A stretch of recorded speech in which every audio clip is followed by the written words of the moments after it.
उल्लास, प्रवेशिका भाग 3। उल्लास, ये एक प्रवेशिका पुस्तक है जिसका निर्माण राष्ट्रीय साक्षरता केंद्र प्रकोष्ठ CNCL, राष्ट्रीय शैक्षिक अनुसंधान और प्रशिक्षण परिषद NCERT द्वारा किया गया है और इसका ध्वनि रूपांतरण केंद्रीय शैक्षिक प्रौद्योगिकी संस्थान CIET द्वारा किया गया है। ये प्रवेशिका पुस्तक 15 वर्ष या उससे अधिक आयु के असाक्षर लोगों को साक्षर करने के लिए बनाई गई है। इसमें बुनियादी साक्षरता, भाषा, संख्या ज्ञान और महत्वपूर्ण जीवन कौशल क्रिटिकल लाइफ स्किल्स विषयों को सम्मिलित किया गया है और इसका ध्वनि रूपांतरण केंद्रीय शैक्षिक प्रौद्योगिकी संस्थान CIET द्वारा किया गया है। उल्लास, प्रवेशिका भाग 3। अध्याय 8। मुसीबतें कैसी कैसी। पृष्ठ संख्या 196 से 207 तक। इसमें हम जानेंगे जब धरती कांपी, धारिता का मापन करना, मिलीलीटर, लीटर और गुणा और भाग से जुड़ी दैनिक जीवन की समस्याएं हल करना। मेरी किताब, मेरा नाम, रिक्त स्थान। इस रिक्त स्थान में आपको अपना नाम लिखना है। मेरा पता, रिक्त स्थान। यहां पर आपको अपना पता लिखना है। मेरा मोबाइल नंबर, रिक्त स्थान। यहां पर आपको अपना मोबाइल नंबर लिखना है। पृष्ठ संख्या 196 और 197। पृष्ठ संख्या 196। यहां पर लिखा है बातचीत के लिए। आम बोलचाल की भाषा में आपदा का मतलब भारी मुसीबत है। ऐसी मुसीबत जो अचानक ही आ जाए। दिए गए चित्र में किस तरह की मुसीबतें या आपदाएं दिखाई गई हैं? क्या आपने कभी ऐसी आपदा का सामना किया है? इन दोनों पृष्ठों पर 4 विभिन्न आपदाओं के चित्र हैं। पहला चित्र सूखे का है। इसमें महिलाएं एक पंक्ति में सिर पर मटके रखकर जा रही हैं। साथ ही एक अन्य महिला हाथ में लाठी लिए और कमर पर मटका रखे जा रही है। पास ही कैक्टस का एक पौधा है। दूसरा चित्र बाढ़ का है। यहां पर एक बैलगाड़ी पानी में जा रही है। इस बैलगाड़ी पर एक वृद्ध, एक महिला, एक बालक और एक व्यक्ति बैठे हैं। साथ ही एक व्यक्ति सिर पर टोकरी रखकर पानी में जा रहा है।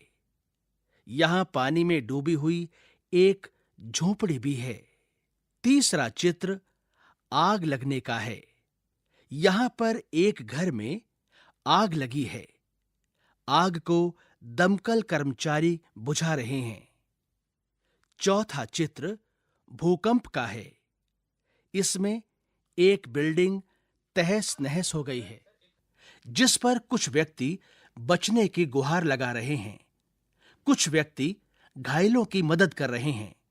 राहत कर्मचारी सीढ़ी द्वारा भूकंप पीड़ितों को सुरक्षित उतार रहे हैं। पृष्ठ संख्या 198। अध्याय 8। मुसीबतें कैसी कैसी। यहां लिखा है हम सीखेंगे धारिता का मापन करना, मिलीलीटर, लीटर, गुणा और भाग से जुड़ी दैनिक जीवन की समस्याएं हल करना। देखिए और पढ़िए। इस पृष्ठ पर 4 चित्र हैं। पहला चित्र आग का है, जिसमें दमकल कर्मचारी आग को बुझा रहे हैं। और इस चित्र के नीचे लिखा है आग। दूसरा चित्र बाढ़ का है, जिसमें लोग सुरक्षित स्थान की तरफ जा रहे हैं। इस चित्र के नीचे लिखा है बाढ़। तीसरा चित्र भूकंप का है, जिसमें राहत कर्मचारी लोगों को बचा रहे हैं और चित्र के नीचे लिखा है भूकंप। चौथा और अंतिम चित्र एक रेल दुर्घटना का है। इस चित्र में राहत का काम चल रहा है। राहत कर्मचारी लोगों को सुरक्षित बाहर निकाल रहे हैं और चित्र के नीचे लिखा है रेल दुर्घटना। पृष्ठ संख्या 199। इस पृष्ठ पर 4 चित्र हैं। पहला चित्र एक एम्बुलेंस वाहन का है। इसमें 2 व्यक्ति एक मरीज को एम्बुलेंस में डाल रहे हैं। साथ ही एक महिला खड़ी है और चित्र के नीचे लिखा है एम्बुलेंस। दूसरा चित्र एक दमकल वाहन का है। इस चित्र के पास एक दमकल कर्मचारी खड़ा है और चित्र के नीचे लिखा है दमकल। तीसरा चित्र भगदड़ का है। तीसरा चित्र भगदड़ का है। इस चित्र में कुछ व्यक्ति इधर से उधर भाग रहे हैं और चित्र के नीचे लिखा है भगदड़। चौथा चित्र राहत शिविर का है। इसमें राहत शिविर में कुछ लोग हैं और एक डॉक्टर मरीज का परीक्षण कर रही है और एक डॉक्टर मरीज की जांच कर रही है। चित्र के नीचे लिखा है राहत शिविर। शिक्षक निर्देश। चित्र के नीचे लिखे शब्दों को अंगुली रखकर पढ़वाएं। सहभागियों से चित्र के नीचे दिए गए शब्दों को पढ़ने के लिए कहें। अलग अलग आपदाओं के बारे में सहभागियों के साथ चर्चा करें। उनके अनुभव जानें। पृष्ठ संख्या 200। मिलकर पढ़िए। जब धरती कांपी। मेरा नाम जस्मा है। मैं गुजरात के कच्छ इलाके में रहती हूं। बात तब की है जब मैं 11 साल की थी। अचानक जमीन तेजी से हिलने लगी। सब लोग घबरा गए। कुछ ही समय में हमारा पूरा गांव मलबे का ढेर बन गया। हमारे कपड़े, बर्तन, खाना सब कुछ मलबे में दब गया। बहुत सारे लोगों को चोटें भी लगीं। डॉक्टरों की टीम ने गांव वालों की मदद की। उनकी मदद से लोग ठीक होने लगे। ठंड का महीना था। इतनी ठंड में घर के बाहर रहना कठिन हो रहा था। ठंड और डर के मारे नींद नहीं आती थी। यही डर रहता कि कहीं फिर से भूकंप आ गया तो। इस पृष्ठ पर 2 चित्र हैं। पहले चित्र में भूकंप के कारण मकान तहस नहस हो गए हैं और कुछ लोग और पशु पक्षी इधर से उधर भाग रहे हैं। सब कुछ नष्ट हो गया है। दूसरा चित्र एक घायल महिला का है। महिला के पैर पर प्लास्टर बंधा है। उसके पास एक कुत्ता बैठा है और साथ ही एक पानी का लोटा रखा है। पृष्ठ संख्या 201। बहुत सारे लोगों ने हमारी मदद की। उन्होंने हमारे रहने के लिए तंबू लगवाए। बहुत सारे लोगों ने खाने पीने का सामान भी दिया। शहर से कुछ इंजीनियर आए। उन्होंने हमें बताया कि अगर हमारे घर खास डिजाइन से बनाए जाएं तो भूकंप से नुकसान कम होगा। इस पृष्ठ पर 2 चित्र हैं। पहले चित्र में राहत कर्मी लोगों को खाने पीने का सामान दे रहे हैं। ये सामान ट्रक पर लदा है और साथ ही एक गाय बैठी है और एक कुत्ता भी है। दूसरे चित्र में शहर से आए कुछ इंजीनियर भूकंप पीड़ितों को ये बता रहे हैं कि घर अगर खास डिजाइन से बनाए जाएं तो भूकंप से नुकसान कम से कम होगा। पृष्ठ संख्या 202। हम सबने खूब मेहनत की। हमने फिर से अपना घर बनाया, घर को कांच के टुकड़ों से सजाया। अब हमारा घर रात में हीरे सा चमकता है। यहां पर एक चित्र है जिसमें कुछ पुरुष, महिलाएं और बच्चे अपने घर को बना रहे हैं और साथ ही घर को अपने अपने तरीकों से सजा भी रहे हैं। स्रोत: आसपास, कक्षा 5, NCERT। शिक्षक निर्देश: इस पाठ को पढ़ाते समय सहभागियों को भुज में आए भूकंप के बारे में बताया जाना अच्छा होगा। भूकंप से होने वाले प्रभावों पर चर्चा करें। सहभागियों से पूछें कि उन्होंने कभी भूकंप का सामना किया है, क्या-क्या दिक्कतें आईं, जान माल का कितना नुकसान हुआ आदि। सोचिए और बताइए। प्रश्न 1। आपदा के समय जब लोगों के घर ही नहीं रहे, तब लोगों को किस तरह की मदद, राहत की जरूरत पड़ी होगी। प्रश्न 2। सोचिए, अगर आपके यहां भूकंप आ जाए तो क्या आपके घर को भी खतरा होगा? यदि हां, तो आप कहां रहेंगे? पृष्ठ संख्या 203। प्रश्न 3। भूकंप के समय आप अपने पालतू जानवरों की सुरक्षा तथा देखभाल के लिए क्या करेंगे? प्रश्न 4।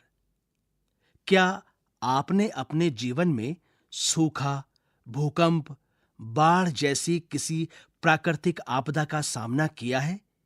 यदि हां, तो अपने अनुभव साझा कीजिए। प्रश्न 5। क्या आपको लगता है कि इनमें से कुछ आपदाओं के लिए मनुष्य सीधे रूप से जिम्मेदार है? ऐसी किसी एक आपदा के बारे में साथियों के साथ बातचीत कीजिए। बातचीत में आए मुख्य बिंदुओं को लिखिए। भूकंप आने पर क्या-क्या सावधानियां बरतनी चाहिए? 1। अगर आप घर के अंदर हों तो पहला, जमीन पर झुक जाएं। किसी मजबूत मेज के नीचे बैठ जाएं। 2. मेज ना हो तो अपने चेहरे और सिर को बाजुओं से ढक लें। 3. शीशे, खिड़कियों, दरवाजों से दूर रहें। 2. अगर आप घर के बाहर हों तो बिल्डिंग, पेड़ों, स्ट्रीट लाइट, बिजली या टेलीफोन की तारों से दूर रहें। 3. अगर किसी चलते वाहन में हो तो जितनी जल्दी हो सके सुरक्षा के साथ गाड़ी रोकें तथा गाड़ी में रुके रहें।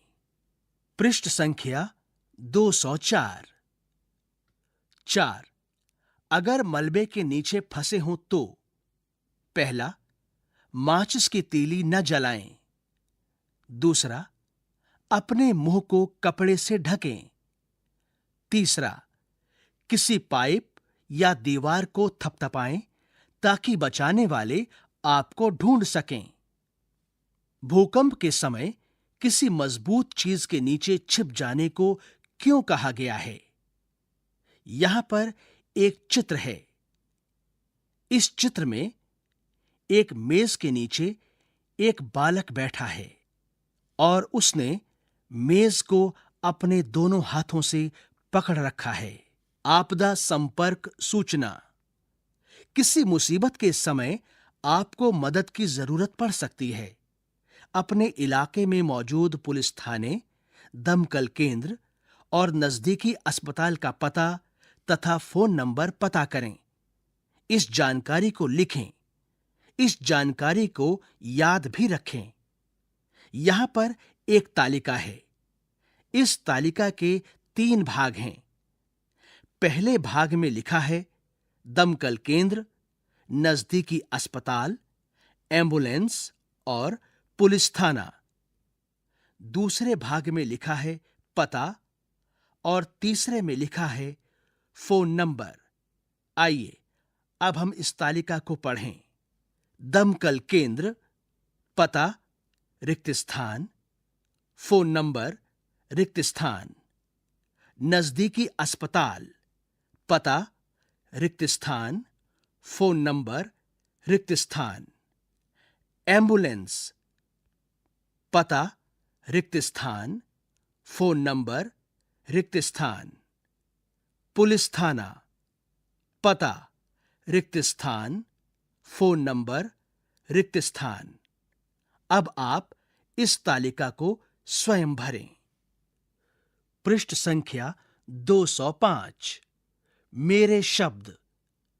यहां पर एक बड़ा खाली बॉक्स दिया गया है। शिक्षक निर्देश। मुसीबतें कैसी कैसी विषय को समेटते हुए बातचीत कीजिए। सहभागियों से पूछकर इस विषय से जुड़े 3-4 शब्द लिखिए।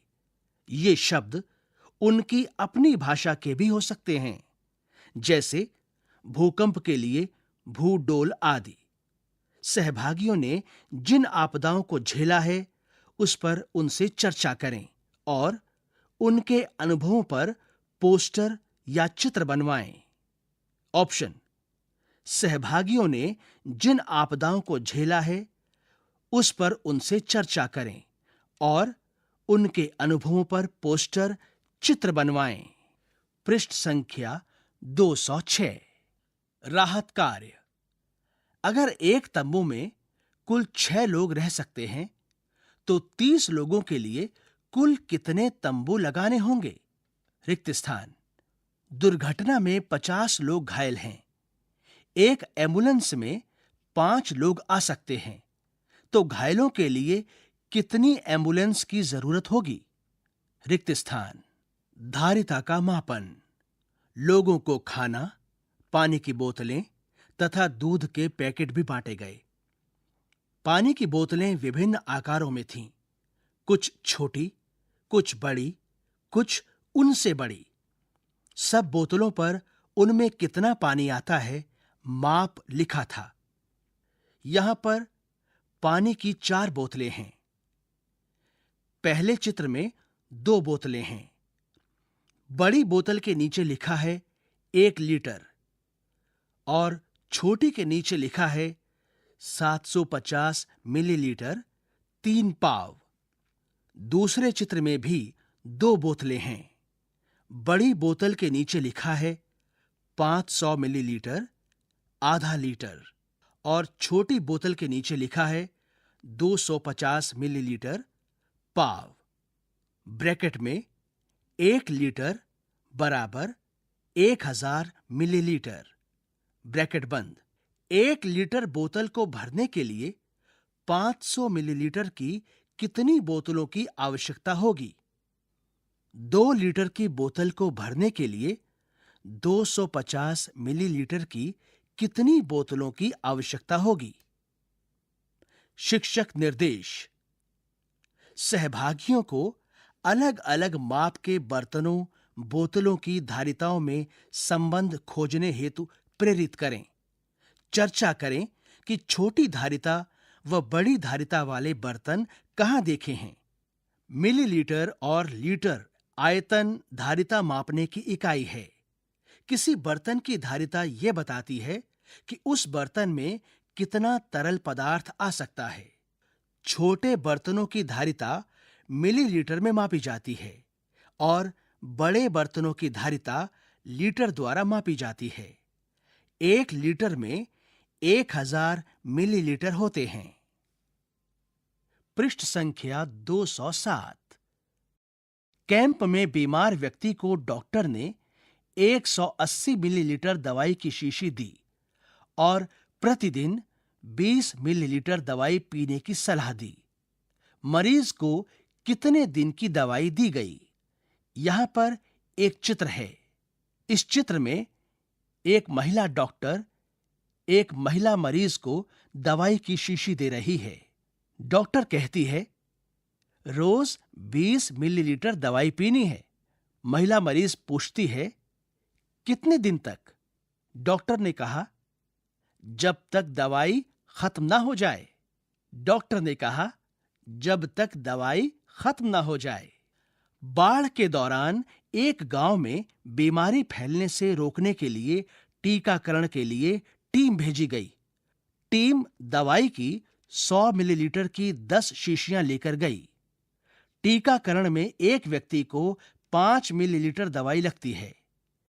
1 लीटर दवाई से कितने लोगों का टीकाकरण किया जा सकता है? इस पृष्ठ पर एक और चित्र है। इस चित्र में एक डॉक्टर एक महिला की जांच कर रिपीट इस चित्र में एक डॉक्टर एक महिला की जांच कर रहा है और उसके पीछे मरीज एक पंक्ति में खड़े हैं।